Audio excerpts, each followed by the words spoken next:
Nu tad tā, esmu ieradies amatciemā, lai palūkot, kā tad varētu izskatīties man topošā māja. Dodamies!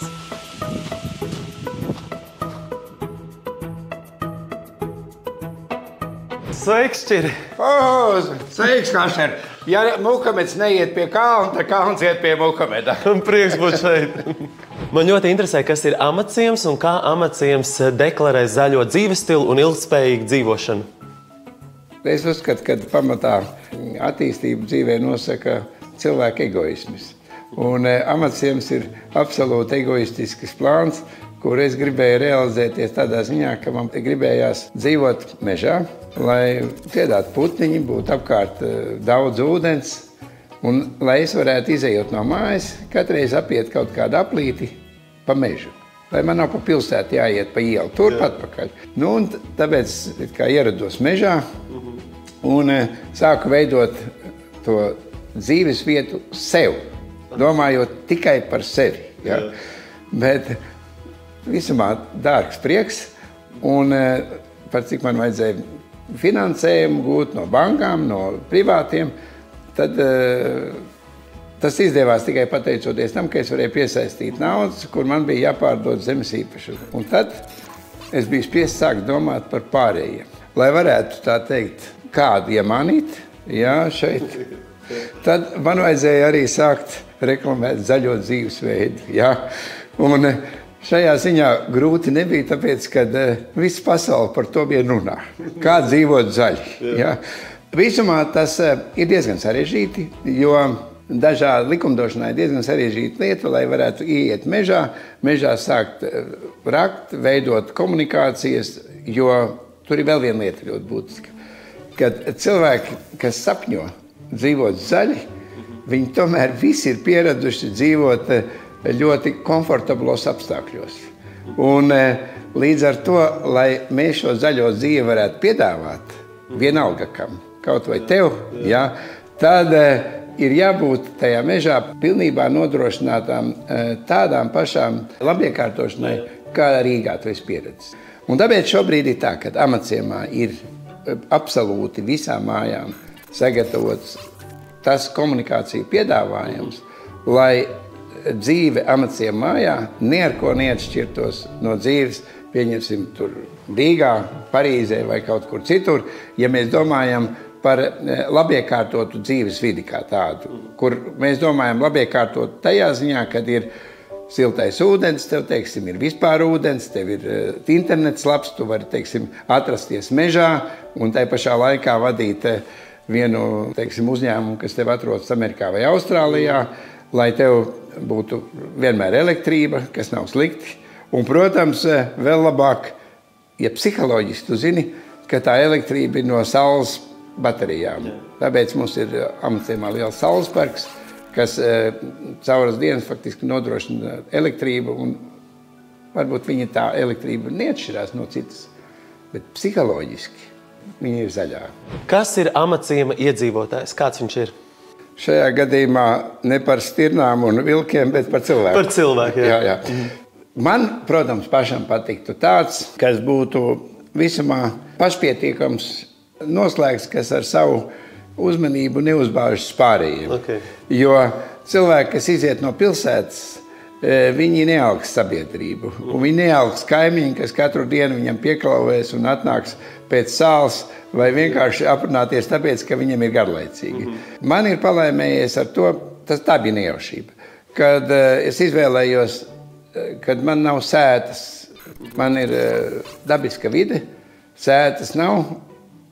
Patiesībā sēta ir tāds iedziens, kas ir viens reāls, bet ir abstrakts, tas, kas mums katram galvā ir. Un līdz ar to es pazaudēju droši vien no 10-9 klientus, kas te nekad nepirks, tāpēc, ka viņam māja ir vajadzīgs apkārt sēta. Ja?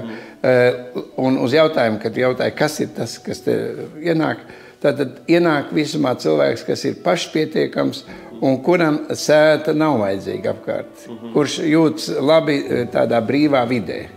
Un sēta, man šeit sēta pamatā ir koki. Es tādu kokus, 1000 kokus katru gadu, lai koki izaugtu, kā es saku, tas būs ātri, ne 50 gadi. un starp katru māju būs kokos mežā. Kā amatciems satikās ar Greenspace? Man tas ļoti interesē. Skaidrs, ka tas bija tikai un vienīgi gadījums, kad viens pilsonis, finansētājs īpašnieks, viņam bija šī ideja iepatikās. Varētu pat teikt tā, ka viņam iepatikās mazliet vairāk kā man pašam, tāpēc, ka man jau viss tā kā nedaudz apnicis ir. Un viņš ir daudz vairāk iededzies par manu projektu, varbūt pat nekā es. Un viņš izvēlējās uzreiz 10 zemes gabals, tādus interesantus gabals, neapšaubāmi. Gauma viņam ir laba. Un kur bija paredzējis, kad tiks izvietots rūpnīcas Greenspace mājas. Mēs šai ziņā netieši viņam palīdzējām, tāpēc, kad šobrīd tiek likta 1, 2, 3, 4 mājas jau uz tiem zemes gabaliem, kurus viņš nemaz neiekādājās. Tā kā netiešā veidā viņš ļoti veiksmīgi stimulēja savus rūpnīcas, kā teikt, jaudu nodrošinājumu. Nosauc lūdzu 3 iemeslus, kāpēc tu joprojām esi te. Labi, mēģināšu tev 3 nosaukt. Pirmais ir tas, kāpēc es vispār izvēlējos šo vietu, ir tas, kad es pārnācu dzīvot no Rīgas uz šejieni un konstatēju, ka aizbraukt līdz Rīgas centram, es esmu apmēram pēc stundas. Un, ja es reiz esmu pēc stundas centrā, tad patiesībā es jūtos, ka es dzīvoju gandrīz vai tā kā Rīgā, jo Rīgā arī tev dažkārt vajag stundu, lai aizbrauktu. Ja? Bet tomēr es esmu mežā. Ja? Otrs iemesls ir tas, kad man ir kaut vai vairāk kā 100 mājas te, ar iedzīvotājiem, un man ļoti patīk, ka viņi mani netraucē. Tā ir burvīga sajūta, un tāpēc man nav nekāda iemesla iet projām, jo man nav sliktu kaimiņu. Un trešais un patiesībā svarīgākais iemesls ir tas, ka es varu katru dienu iziet ārā, ko es arī daru. Es noeju savus 10 000, mazliet vairāk soļus. Man ir mežs, putniņi, daba, koki, kuri mainās, jo man ir ļoti svarīgi, lai ir gan lapu koki, gan skuju koki, kas mainās gada laikā, un līdz ar to visu laiku man ainava ir mainīga. Tas ir arī iemesls. Un forši kaimiņi, kur nekad netraucē. Milzīgs paldies par foršo sarunu. Kas zina, varbūt nākotnē būsim kaimiņi. Hei, čau! Čau vēlreiz! Čau! Wow. Nu ko? Kamēr tevi gaidīju, pārdevu vienu māju, neticēsi. Nopietni, apsveic tev. Paldies. Tik superīgi. Kas zina, varbūt tu pārdos arī otru man. Tieši tā.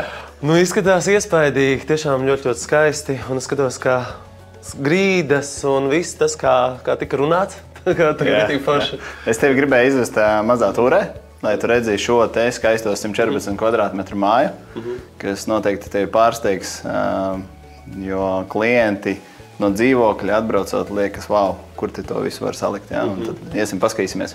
Ejam. Šeit mums ir guļamistaba, galvenā māstera guļamistaba, 16 kvadrātmetru lielumā. Šeit aiz šīm durvīm mums ir vannasistaba 9 kvadrātmetru platumā. Skaistas iebūvējamās durvis, ko mēs paši ražojam. Šīs ir tās durvis, ne? Jā. Ko tu redzēji ražot? Jā. Izskatās stilīgi, tiešām patīk arī šie te melnā krāsā. Skaisti. Tā pārdomās forši. Man ļoti interesē, cik šajā mājā ir istaba. Šajā mājā ir 4 istabas, 3 guļamistabas.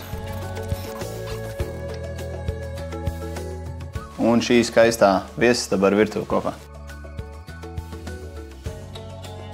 Ilgtspējība ir tas, ko mēs daram. Un šīs te skaistās mēbeles ir atgriezumi no tavas mājas. Šis te galds un tie krēsli, ja? Tieši tā. Wow. Izskatās vienkārši fantastiski, un ja es iegādāšos šo te māju, es to ņemšu tikai vienīgi ar šīm te mēbelēm. Sarunāts? Jautājums, kurš man interesē visvairāk, ir, cik šāda māja maksā? Klients pie mums standarta komplektācijā ar pilnu apdari, bez mēbelēm. Viņu var iegādāties par 205 000 eiro ar PVN. Šis komplekts maksā 350 000 ar šo te izkārtojumu un mēbelēm. Jā.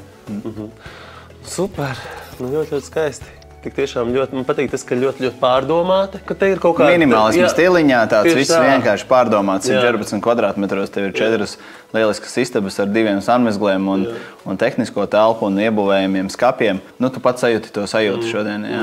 Jo it kā liekas 114 kvadrātmetri, tas ir kā tā maz, bet šeit tik tiešām liekas tāda plaša sajūta. Tu ej, tur istaba, tur tas tā. Nu, tik tiešām forši pārdomāt. Patīk, jā. Super. Kad parakstam? Nu, es domāju, ka nav ko gaidīt, te vienkārši jāparaksta. Jā. Tieši tā. Čau, prieks tev satikt. Kā jums gāja šodien? Man ļoti patīk, es gribu šo māju. Nu, tad atliek tik parakstīt līgumu. Aiziet, parakstam. Tā.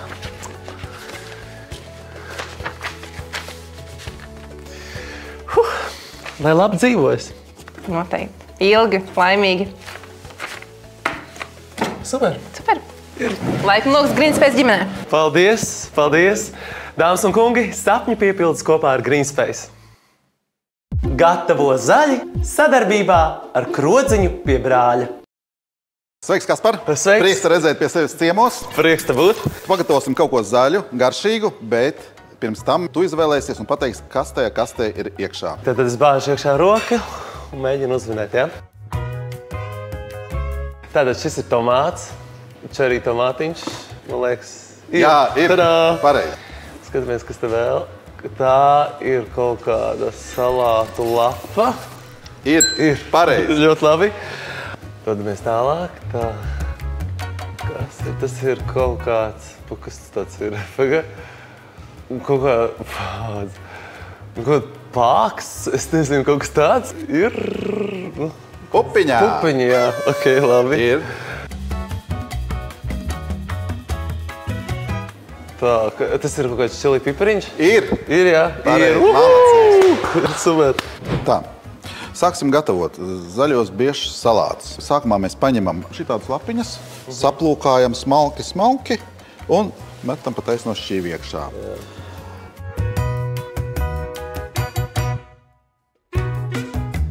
Tātad nākamais uzdevums jāņem ir fetas sirs un mazos kubiņos jāgriež.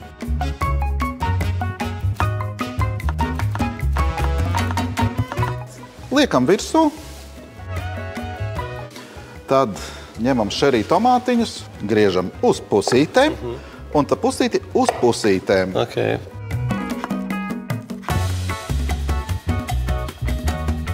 Un cik daudz mēs liekam? 4 tomātiņus pietiksies mums. Tad liksim virsū saceptas iepriekš un marinētas Latvijas sarkanās bietes. Ņemam šitā te, cik nu varam paņemt, liekam virsū. Izdekorējam visu apkārt. Ko tās bietītes dod tiem salātiem? Viņi tā kā piešķir kaut kādu īpašu garšu? Jo sakarā to, ka bietītes ir apceptas un marinētas, marinējums piešķir pikantumu tiem salātiem. Jo tur eļļa iekšā nav, tikai balzamiko mērcīte, kas ir papildus garšu piešķirs, bet no bietēm ir pamatgarša šitiem salātiņiem. Tā, pamatprodukti visi ir salikti iekšā. Un ko mēs darām ar šiem te? Tā, sagriežam pupiņu 5 daļās. Jā, tā kaut kā? Jā, tieši tā. Es nekad, šī ir pirmā reize, ka es kaut ko tādu daru. Tieši ar pupiņu. Nekad neesmu šitā griezi. Tad uzliekam arī izdekorējam apkārt ap šķīvi ar pupiņām.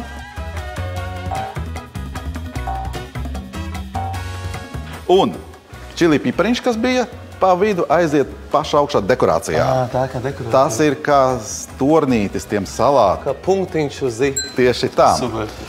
Pieliekam klāt balzamiko mērcīti. Tā pārlaik. Viegli, mākslinieki. Visu šo te? Visu nē. Pusīti.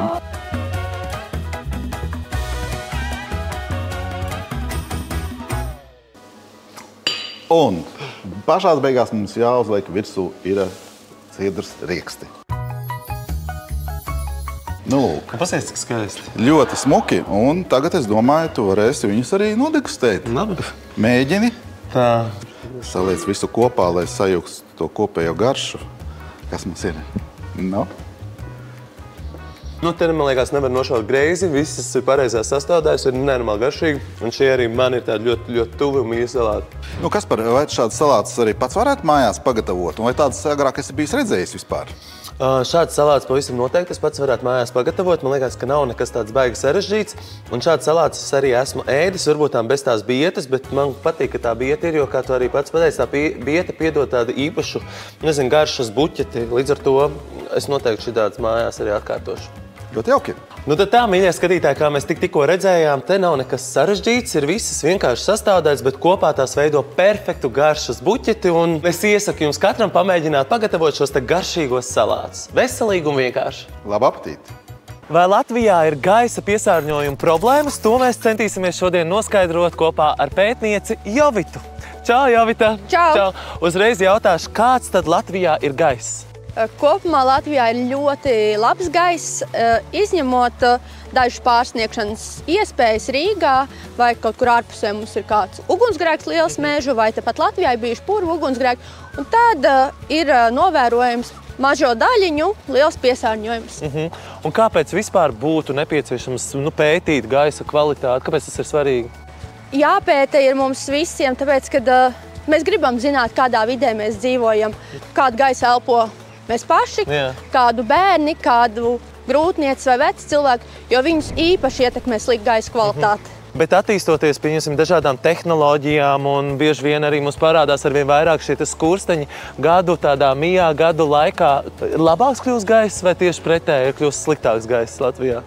Ja mēs runājam par rūpnīcu skursteņiem, tad no tiem mums būtu vismazāk jāuztraucās. Tiešām? Jo mūsdienās tehnoloģijas ir tik labi attīstītas, kad ir rūpnīcām ļoti precīzi filtri un tās normas, ko viņi nedrīkst pārsniegt. Vairāk jāuztraucās, ko es daru savā privātmājā. Labi, un ko nedrīkst kaimiņš darīt, un ko nedrīkst darīt? Nedrīkst kaut ko dedzināt, kaut ko, kas ir... Nedrīkst dedzināt to, kas būtu jāliek mums atsevišķās urnās, piemēram, plasmas pudeles, gumijas zābaki vecie, un tas ir tas, no kā jābaidās. Jāskatās, ko pats dara un ko kaimiņš dažkārt dara savā sētā. Protams, arī transports, tas ir pilsētā galvenais, un privātmājas sektors. Tas ir tas, jo uzņēmumi ir ļoti, ļoti kontrolēti no dažādām iestādēm, un no viņiem nav jābaidās.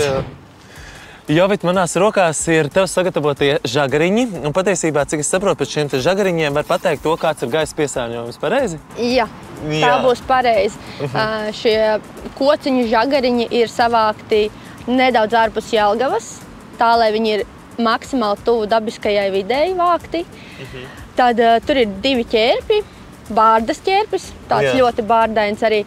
Tas norāda uz ļoti labu gaisa kvalitāti pilsētā. Šeit ir redzams ķērpis hipogimnija fidozis, kas ir ķērpis kā indikators labai gaisa kvalitātei pilsētā. Šī ir viena metode, pēc žagariņiem noteikti. Varbūt tā var pastāstīt par citām efektīvām metodēm, pēc kurām mēs varam tad skatīties, kāds tad ir gaiss konkrētajā vidē. Vēl runājot par šādām metodēm, kur tiek izmantot dabas materiāli, tā ir ķērpju skaitīšana uz kokiem. Mēs noliekam tādus kvadrātiņus un varam saskaitīt, cik daudz ķērpju sugas mēs varam redzēt. Un ja ir daudz tās ķērpju sugas, tad ko tas nozīmē? Ja ir līdz 4 ķērpju sugām, tad gaisa kvalitāte ir zema. Ja ir no 4 līdz 11, tad jau ir daudz labāk. Un ja ir vēl vairāk, tad ir ļoti laba gaisa kvalitāte pilsētā. Vēl ir sniega paraugu ievākšana. Tagad gan mēs to nevaram izdarīt, bet ziemas laikā to dara. Savācot sniega paraugus, mēs redzam, kāds ir īslaicīgais piesārņojums, jo sniega pārsla ir ar ļoti lielu virsmas laukumu, ko mēs varbūt tā neaizdomājamies.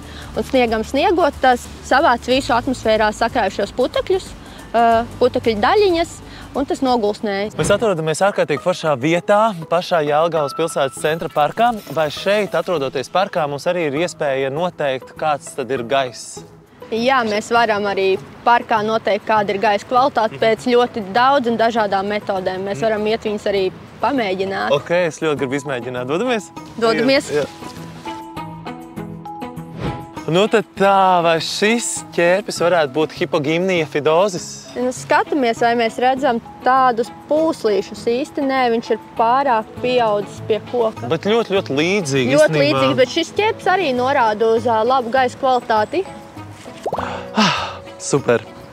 Tas ir ķērpis Hantāria pariata. ķērpis, kurš dzīvo vispiesārņotākajā vidē. Viņš spēj izturēt ļoti lielas piesārņojuma koncentrācijas. Un tāpēc tas, ko mēs visbiežāk arī redzam pilsētās. Tev jāmēģina ievākt ķērpis, nenoņemot mizu. Ārprāt, cik tas sarežģīt tagad? Man vajadzēs vismaz 2 gramus. Ko? Slīt mēģināšu. Labi, un tad es savācu šo te, un kas notiek tālāk ar šo? Savāc rekur paraugu, un šo paraugu mēs nogādājam uz laboratoriju, kur ar speciālu iekārtu nosaka, kādi smagie metāli ir ķērpī. Ķērpis barojās no apkārtējās vides nokrišņiem, gaisa, un tajā kaitā tie ir smagie metāli, kas mums ir apkārt. Un viņš ļoti labi parāda mums, kāds ir ilglaicīgais piesārņojums.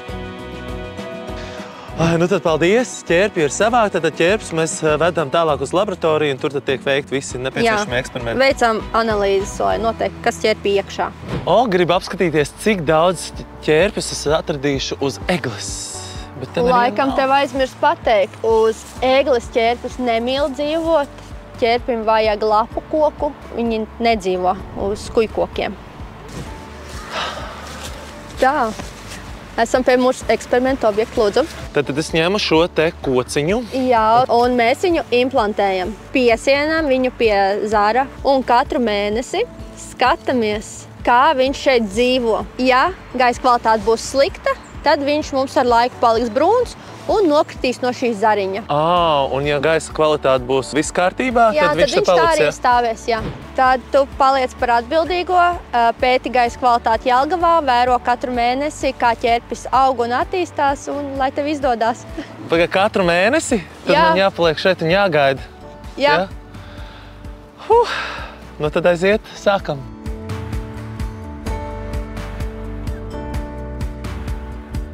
Tiekamies pēc gada! Finanšu eksperts sadarbībā ar Luminor banku.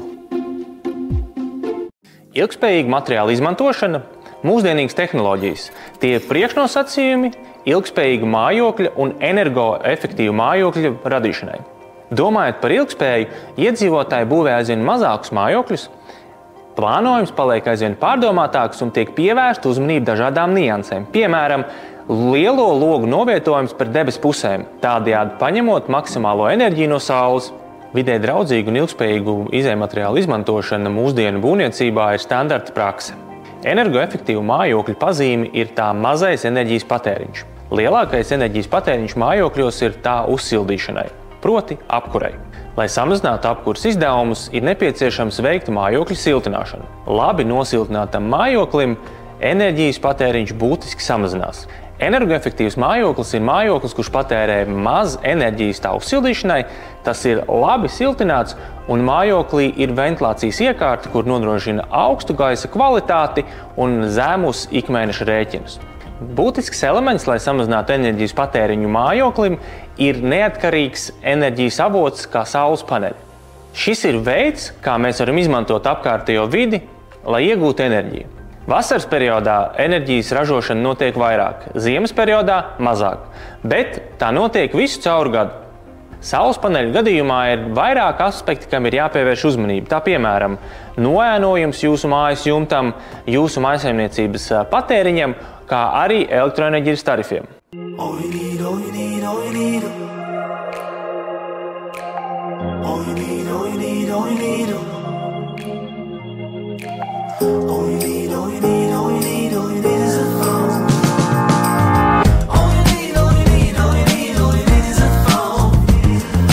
Maksājumu termināls tavam biznesam tagad pieejams arī telefonā. Saņem maksājumus no klientiem bez papildu maksas līdz gada beigām. Uzzini vairāk Luminor LV.